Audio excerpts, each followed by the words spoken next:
on est au volant de la nouvelle Mazda 3, une voiture qui a été redessinée pour le meilleur, hein. Elle est vraiment très belle.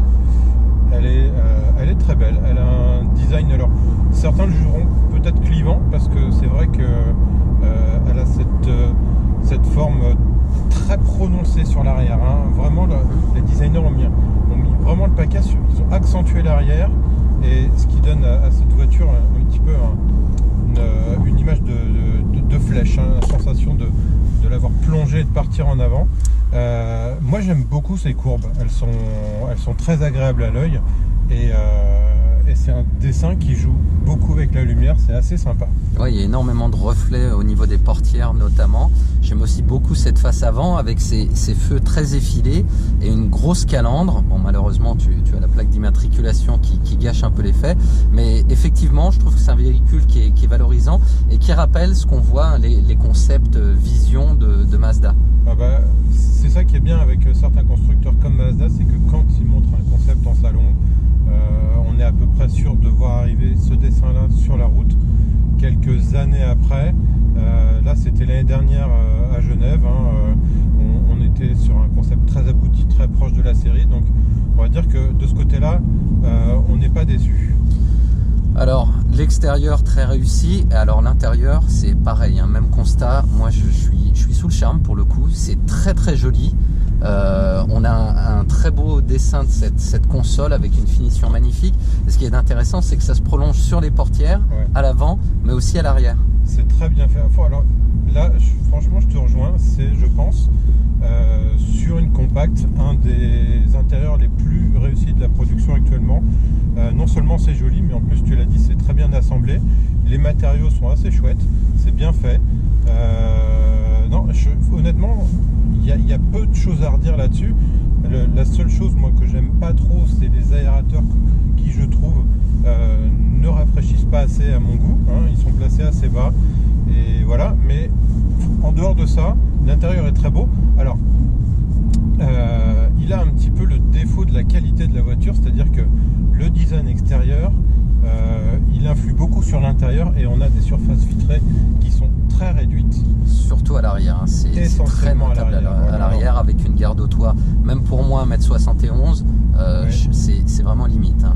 Non seulement c'est limite, alors effectivement, et quand on est assis à l'arrière et qu'on est un peu grand, eh bien on ne voit pas ce qui se passe immédiatement au-dessus de soi. Non, ça peut être un peu gênant. On a le montant au niveau des yeux également. Et alors l'entrée à bord également peut être un peu problématique, parce que vraiment la voiture est très basse, et les sièges sont finalement pas si bas que ça, donc ce qui fait que on peut, si on fait pas attention, se cogner un peu la tête sur le... Ça c'est ton 1m90. Ouais, mais si je faisais 1m90, j'en parlerais même pas. Non, bah, non, mais voilà, elle a ces petits défauts là qui ne seront pas des défauts pour certains, donc c'est très supportable. C'est à voir au moment de l'essai. Il y a deux choses, moi par contre, il y a deux bémols que je trouve sur cet intérieur. Le premier, c'est, tu parlais des surfaces vitrées d'entrée à bord, ce sont les places arrière qui sont quand même assez limites. Et également, on a pas mal de technologie, et cet écran central qui est numérique, mais en même temps pour pas grand chose, parce que finalement il t'affiche le compteur de vitesse en numérique, et c'est à peu près tout, quoi. Tu peux pas le personnaliser. Eh bien moi j'aime bien. Ah bah voilà. Tu vois, et voilà, comme quoi, hein, chacun y trouvera son compte. Je vais t'expliquer pourquoi j'aime bien. Je trouve ça superbement lisible. Les indications sont claires, on les a tout de suite sous les yeux. On ne les cherche pas, comme en général c'est le cas sur un écran qui affiche beaucoup de choses. On ne les cherche pas. En même temps, cet affichage, il est assez minimaliste pour l'exploitation d'un écran. Je suis d'accord avec toi, mais il est aussi assez dynamique, dans le sens où, par exemple, tu as la limitation de vitesse va se mettre systématiquement à jour d'un petit trait rouge sur la graduation. Donc ça, c'est pareil, c'est très intuitif, et finalement ça suffit. Ça plaira aux puristes de l'automobile qui n'aiment pas voir toute cette technologie dans les voitures aujourd'hui. C'est pas qu'on n'aime pas la voir, c'est qu'elle est trop intrusive, et je pense qu'on doit pouvoir avoir le choix, et moi j'aime bien ça, parce que je trouve que voilà, c'est un peu le meilleur de deux. Effectivement, on pourrait demander à avoir la navigation sur l'écran, mais finalement on l'a sur l'affichage tête haute. Et ben voilà, on y venait, c'est la transition justement. pour le coup, Mazda joue une carte intéressante, c'est que tu as le HUD, donc l'affichage tête haute, qui est de série sur la voiture. Donc finalement, ce qui permet de compenser cette absence au niveau du compteur, au niveau des instruments. Et surtout, alors non seulement, et ça donne une vraie légitimité au HUD, parce qu'il y a énormément de voitures qui proposent un HUD, mais avec la navigation qu'on peut mettre également dans l'écran central. Sur certains véhicules, on peut avoir la navigation sur 3 ou 4 écrans en même temps. C'est absolument absurde. Autant effectivement la limiter là où se porte le regard, et typiquement dans le HUD, c'est plutôt une très bonne chose. Alors justement, on parlait du HUD et de l'équipement. Autre particularité de cette voiture, c'est que dès le modèle de base, elle est très très bien équipée par rapport à ses concurrentes. On pourrait même dire qu'il ne manque quasiment rien dans le modèle de base.